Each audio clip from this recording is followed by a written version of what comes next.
Uma alegria começar a nossa primeira live aqui no Instagram.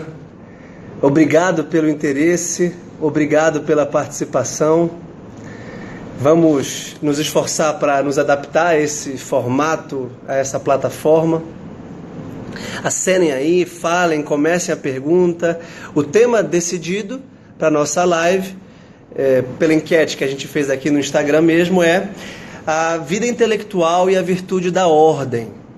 Esse é um tema que mudou minha vida, me fascina. A meu ver, é o tema que ajuda a entender o que é a filosofia clássica e, portanto, o próprio projeto dialético, e vai nos ajudar a entender um pouco do que eu tenho feito e o que a gente pode fazer, o que vocês podem fazer. Então, o ideal é que vocês, de algum modo, reconheçam que tem uma vocação intelectual.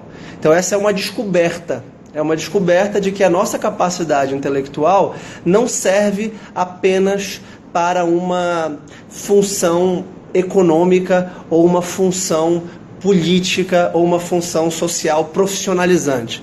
Isto é, o nosso intelecto não é um instrumento que nós usamos para alguma coisa, mas, pelo contrário, é algo que a gente vive.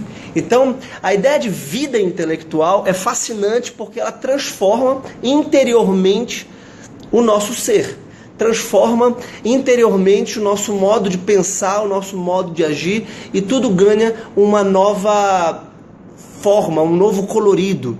Os filósofos antigos, eles consideravam a filosofia uma espécie de conversão.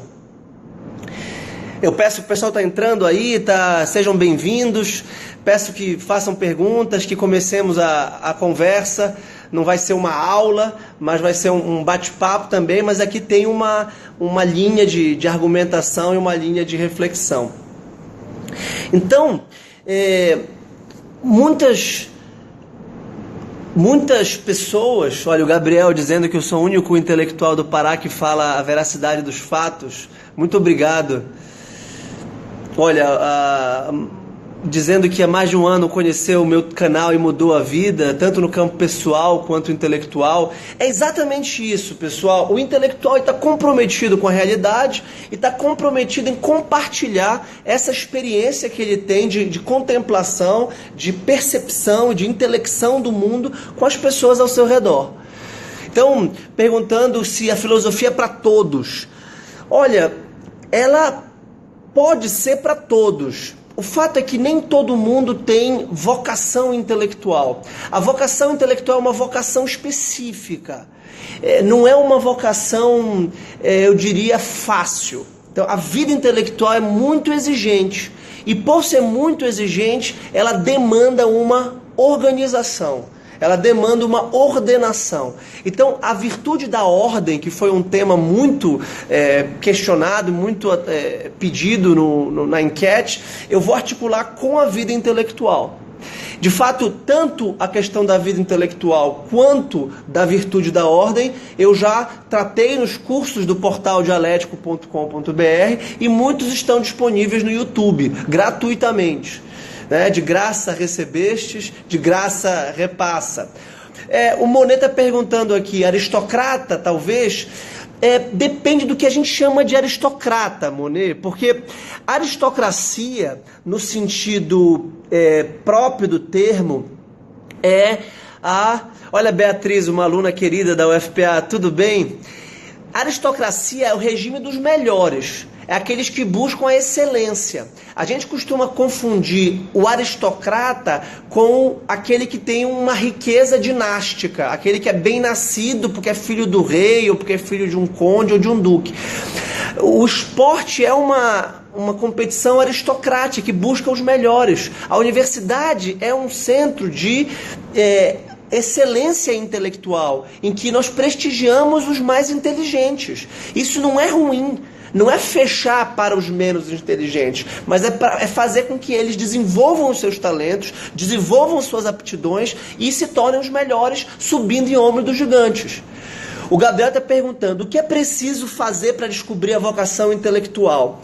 O José Libânio tem um livro chamado A Introdução à Vida Intelectual, e ele faz ali uma espécie de teste.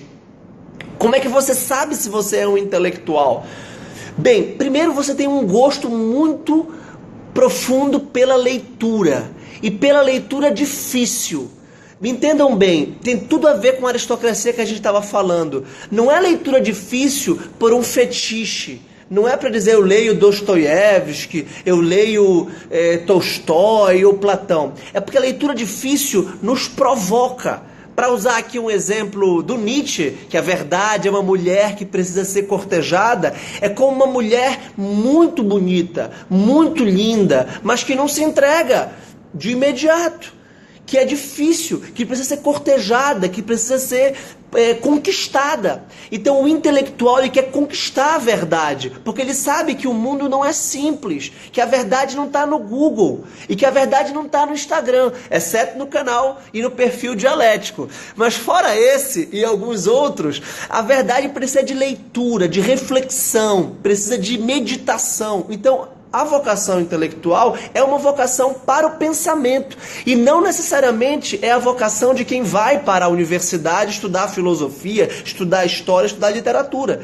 Mas o intelectual, ele ama a história, a literatura, a filosofia, mas também, claro, o direito, também a sociologia, a economia, porque tudo lhe interessa. Porque ele acha o mundo profundamente interessante e, ao mesmo tempo, o mundo o questiona, a sua alma o questiona. As perguntas metafísicas do começo do mundo, da existência de Deus, do fundamento da realidade, do materialismo, do teísmo, tudo isso o provoca, o questiona. O que é o amor, o que é a verdade, o que é a ciência, tudo isso é uma questão para o intelectual.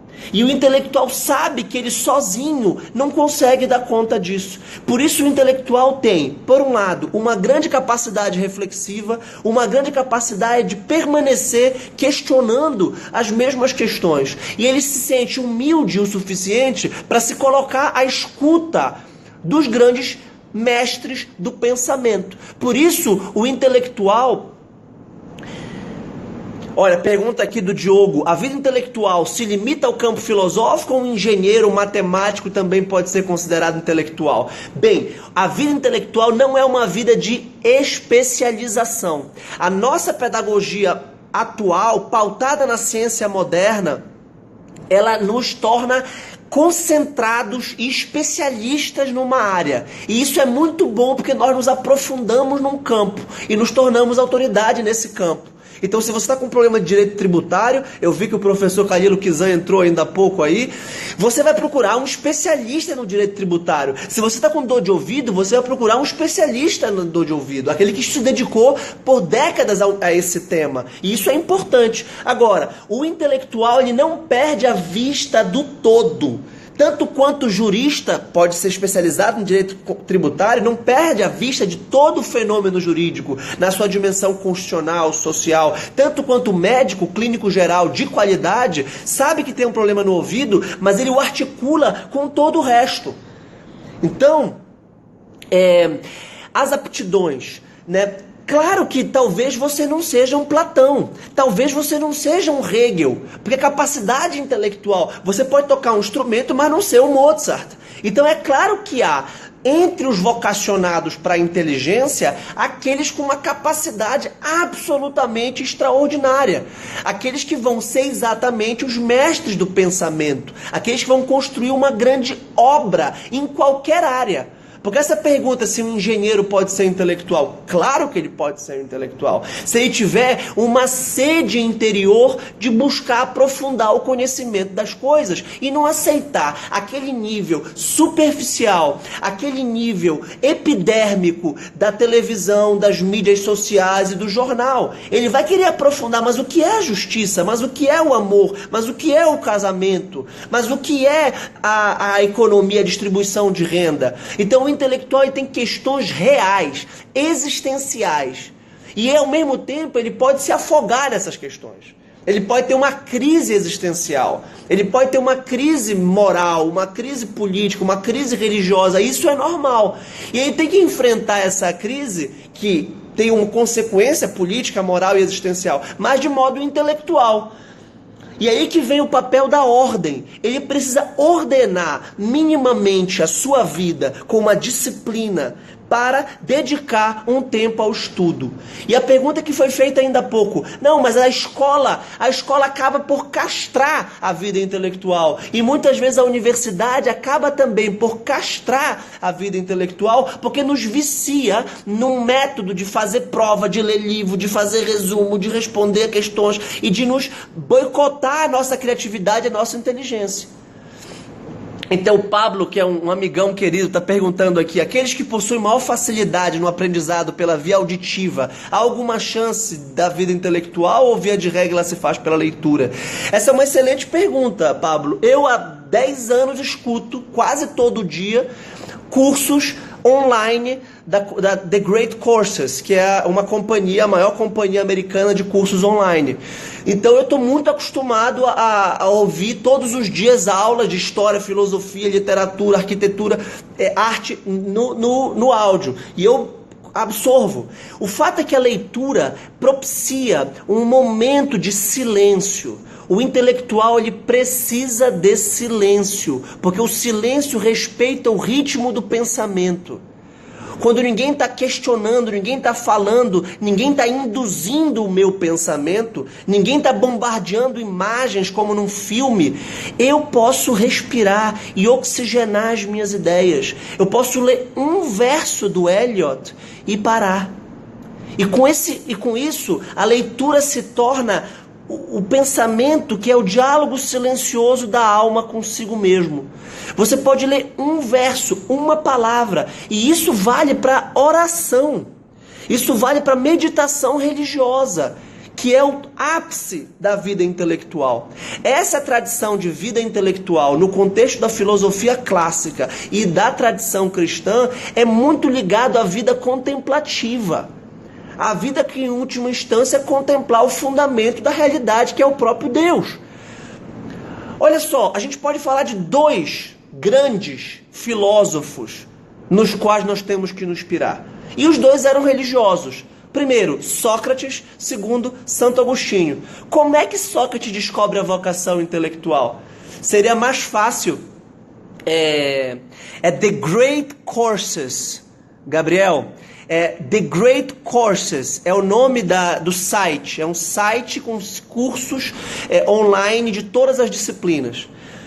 Por onde começar a buscar crescer a intelectualidade? Site dialético. Já ouviram falar? Esse portal é uma iniciação que, a meu ver, é muito bem feita por um professor que descobriu a vida intelectual e quer compartilhá-la.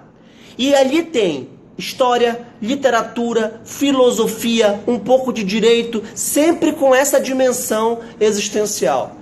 O Diogo está falando uma coisa super importante. O caminho do intelectual começa no domínio do idioma. Sem dúvida, Diogo. A gente vai ter oportunidade de falar nessas lives, a gente vai falar no YouTube também, no site, sobre o trivium, que era o fundamento das artes da linguagem na antiguidade, baseada na lógica, na retórica e na gramática.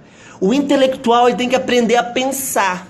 Aprender a pensar é um esforço muito grande, porque exige exatamente a capacidade discursiva de traduzir o mundo por palavras. E as palavras são estudadas, a sua estrutura sintática na gramática, a sua estrutura comunicacional na retórica. E, por outro lado, elas também são pautadas numa estrutura de pensamento que é explicitada pela lógica. Então, sem lógica, retórica e gramática, você não sabe pensar. É por isso que as pessoas não conseguem formular uma única oração. É por isso que a nossa juventude, eu sofro com isso diariamente como professor universitário, não consegue formular uma oração. Não consegue empregar uma vírgula, uma crase, um ponto e vírgula. Né? Então esse é um problema muito grave. E por isso, Pablo, voltando para a pergunta anterior, a leitura ensina a pensar, ensina a escrever, ensina a ler. Mas qual leitura? A boa leitura. E a gente tem um critério fundamental para saber qual é a boa leitura: a leitura dos clássicos. Os clássicos são mestres do pensamento. Então, voltando para eles, aqui o Arthur perguntando se eu já li o livro O Critério, de Jaime Balmes. Não, Arthur, não conheço. Aceito, inclusive, de presente. Está chegando semana que vem o Dia dos Professores. Inclusive, me pediram para fazer uma live sobre o professor. Faço com toda alegria, porque amo de paixão e com todo o coração a minha profissão e a minha vocação. Vamos falar rapidamente assim de Sócrates e Santo Agostinho. Sócrates descobriu a sua vocação intelectual pelo oráculo de Delfos. Olha, o Paulo está fazendo uma pergunta aqui. Leitura e meditação que trazes como caminho da intelectualidade tem alguma conexão com a ideia da Léxio Divina? Total, Pablo. A Léxio Divina é um desenvolvimento orgânico da tradição da meditação pela leitura.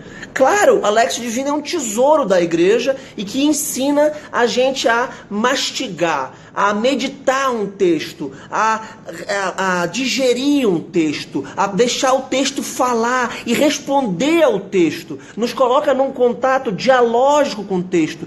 O Gadamer, baseado em Platão, que é o pai da hermenêutica filosófica atual, fala que toda leitura é um diálogo. Mas se for uma leitura com tempo, se for uma leitura amorosa, se for uma leitura afetiva, se for uma leitura apaixonada, como se eu estivesse lendo uma carta da minha esposa, né? A minha esposa tem uma letra linda, e se ela me escreve alguma coisa, e por ser ela a autora, eu sei que ela tem algo a me dizer. Bem, se a gente está lendo o Santo Evangelho, foi escrito pra gente, quase que em primeira pessoa, como uma carta de Deus, para quem está dentro dessa tradição de fé. Agora, de algum modo, os grandes textos da filosofia são recebidos e assimilados pelos intelectuais, assim como os grandes textos da literatura, como se fossem cartas escritas a mim. Todos os livros da filosofia, da literatura e da história que me concernem, eu sinto que foram escritos para mim, e eu sinto que eu tenho uma espécie de dever para ler. E esse dever de ler é o dever do intelectual, porque é exatamente a sua vocação, a sua missão, aquilo a que ele foi feito, aquilo a que ele é destinado. É o sentido da sua vida. E, de algum modo, a responsabilidade que ele tem de ler e de entender esse mundo e de tentar traduzi-lo discursivamente pelas categorias lógicas do pensamento e comunicá-lo retoricamente aos outros. E, aliás, essa é a profissão do professor, e é isso que Sócrates despertou. Sócrates então recebeu do oráculo de Delfos a famosa afirmação: conhece-te a ti mesmo. Essa máxima grega é chave para a nossa ideia aqui. Conhece-te a ti mesmo. E o mesmo Deus que falou isso, o Deus Apolo, é o Deus da luz, é o Deus solar, é o Deus de uma força cognitiva que depende, porém, não só da inteligência. E aqui eu quero enfatizar não no intelectual, mas na vida intelectual, que é a dimensão moral do argumento, que é a dimensão ética do argumento. Porque olha só, o mesmo Apolo que falou conhece-te a ti mesmo, falava conhece os teus limites. Conhece a tua limitação, a tua fraqueza, ser humilde. E por isso você precisa conversar. E o intelectual, ele vai conversar com as pessoas. Só que as pessoas não querem mais conversar no sentido filosófico. Não querem mais dialogar. Não querem mais realmente e sinceramente expressar o ponto de vista do que pensam. Porque tem carência de reconhecimento, porque tem medo de não serem aceitos, porque tem medo de terem o arrojo e a força de ir atrás do conhecimento para além do senso comum. Ou seja, para usar a própria imagem belíssima de Platão, tem medo de sair da caverna, de fugir das ideologias, de mudar a percepção do mundo em geral. Então, Sócrates mostrou que tinha uma força de ir conversar e de criticar, no bom sentido. A palavra crítica é buscar os critérios do pensamento. Por que eu penso assim? Por que eu penso assado? Por que isso funciona assim? Então, a crítica tem uma função prévia à construção de uma vida robusta. E o segundo grande intelectual que eu quero mencionar aqui é Santo Agostinho. Ele tem a mesma sede de conhecer, o mesmo espírito filosófico socrático. e que só conseguiu saciar essa sede a partir do encontro com Deus, do absoluto, do sólido, do fixo. O seu amor infinito, a sua sede incomensurável no coração só conseguiu ser saciada a partir de um objeto, que na verdade é um sujeito, eterno.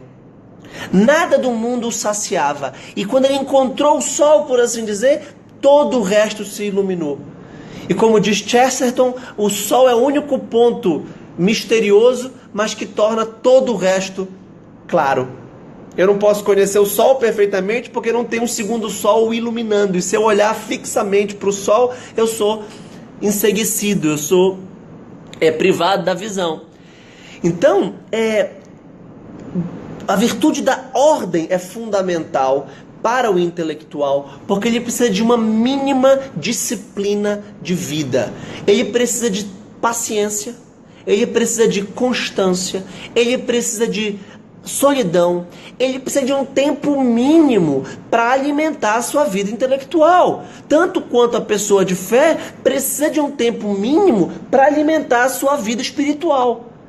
Porque se você tem fé e não faz oração, você está deixando a sua fé morrer. E se você tem vida intelectual, você tem inteligência filosófica, humanística, da história, da literatura, mas não alimenta essa vida, ela se atrofia, ela se amofina na sua personalidade. E o intelectual também precisa ter a virtude da convivência. Então, para concluir essa nossa live breve e introdutória, eu quero só tratar um pouco, para atender quase um empate ali da nossa enquete sobre qual tema tratar, e foi muito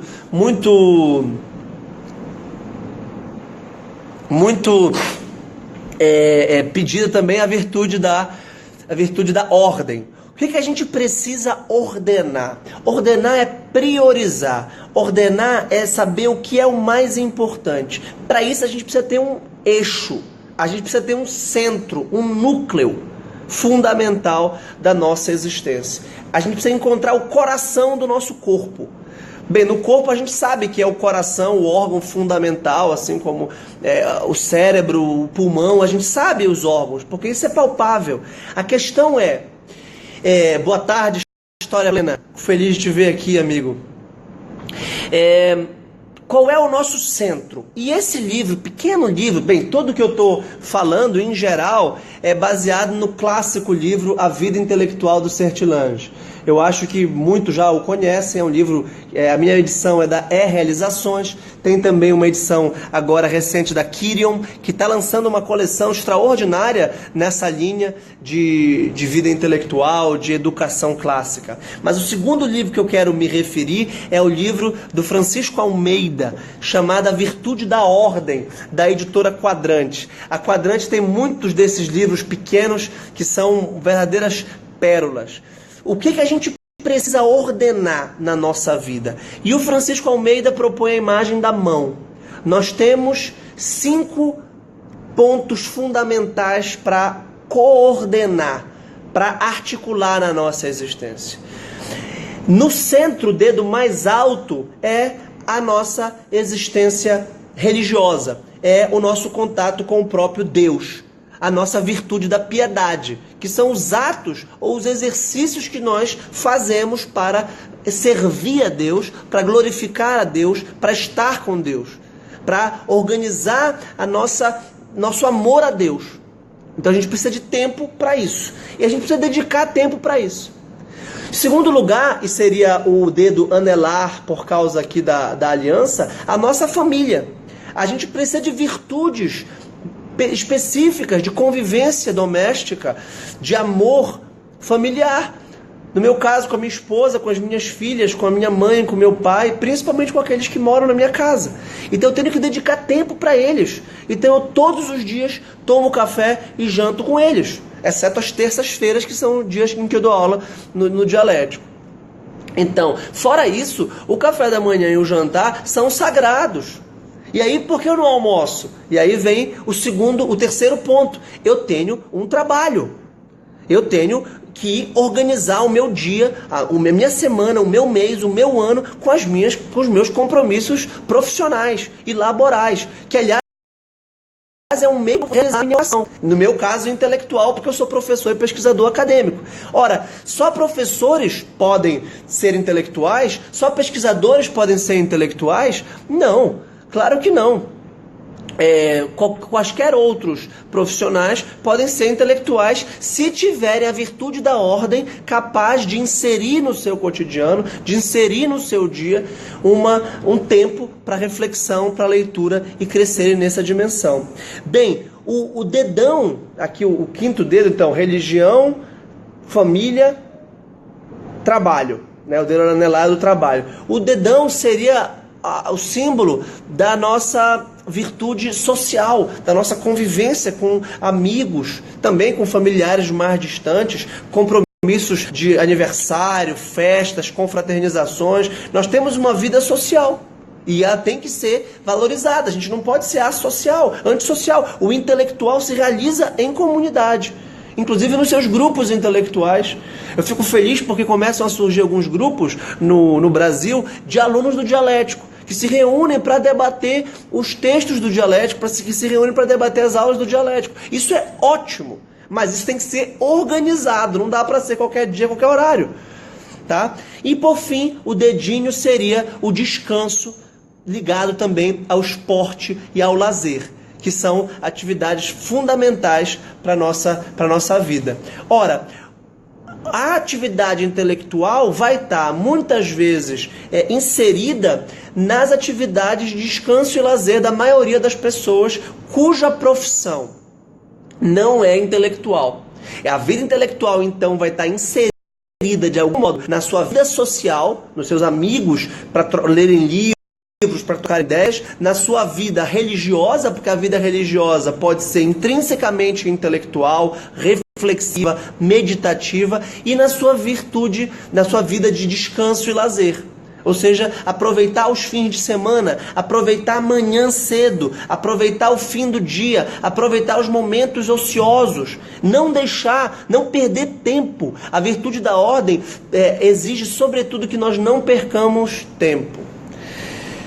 Bem, todos os acontecimentos e ações podem ser alimento para o intelectual. Porque o intelectual, ele tem as ideias ordenadas, a vida ordenada, ele tem o seu coração batendo na inteligência, ele está sempre pensando nas mesmas coisas e permitindo que essas coisas ganhem um sentido e ganhem uma inteligibilidade maior à medida em que elas são integradas dialeticamente às outras coisas da sua vida. Então o intelectual nunca perde tempo, porque ele sempre está ou ordenadamente ativo, isto é, concentrado no que ele tem que fazer, no seu trabalho, na sua família, na sua atividade, ou ele está sorvendo reflexivamente essas experiências para levar depois para um exame de consciência, para um exame filosófico, para uma reflexão. Ele vai levar a sua vida, a sua experiência, a vida política, a vida moral, a vida cultural, para os livros que ele está lendo. Ele vai perguntar para os autores, ele vai integrar esse conhecimento e essa experiência na sua existência. E, portanto, isso sim é um intelectual. Todo projeto dialético que tanto me estimula, que é um projeto profissional, mas também é um projeto pessoal, é exatamente para compartilhar esses clássicos do pensamento, da literatura, da história, que eu encontro diariamente a todo momento. Portanto, aqueles que estão começando a conhecer o projeto agora, eu convido que vocês conheçam o canal do YouTube, conheçam o site, conheçam esse perfil e participem das nossas enquetes e vamos tentar crescer e aumentar o nosso diálogo. Para concluir, 2 perguntas aqui do Arthur. Francisco Faus. Recomendo profundamente. Acho que o Padre Faus tem obras sobre as virtudes, tem obras maravilhosas que nos ajudam muito na vida espiritual e na vida intelectual. O História Plena diz: o intelectual é um consagrado. Essa frase mexe muito comigo. Perfeito, comigo também. A vocação intelectual é tanto uma vocação religiosa no sentido próprio, porque é um chamado de Deus, quanto um desenvolvimento da sua própria personalidade. Porque Sócrates, por exemplo, é um consagrado e se dizia um devoto de Apolo. Né? Se dizia alguém que obedecia a um mandamento de Apolo, que era tentar entender quem eu sou. Mas eu não posso me autoconhecer sozinho. Eu preciso dos outros. Eu preciso de vocês. Vocês precisam de mim. Eu preciso da minha esposa. Eu preciso dos meus alunos. Eu preciso dos meus interlocutores. Acontece que eles não são intelectuais tão qualificados quanto Marquinhos, ou Kant, ou Hegel, ou Wittgenstein. Então, ou Platão, ou Aristóteles. O fato é que esses filósofos, ou na literatura, um Cervantes, um Shakespeare, um Stendhal, um Dostoiévski, que pensaram de forma muito mais profunda. O História Plena está perguntando se eu conheço os professores Rafael Nogueira e Tomás Juliano. Sim, conheço os dois e já estamos combinando uma live em breve. Bem, pessoal, era isso. Ficamos em contato. Eu agradeço muito a atenção de vocês. E divulguem, por favor, se quiserem o meu trabalho. Eu fico muito agradecido pela atenção. E um forte abraço a todos. É um prazer conhecê-los e prazer também rever aqui alguns amigos e alguns seguidores de mais tempo. Um abraço. Tchau.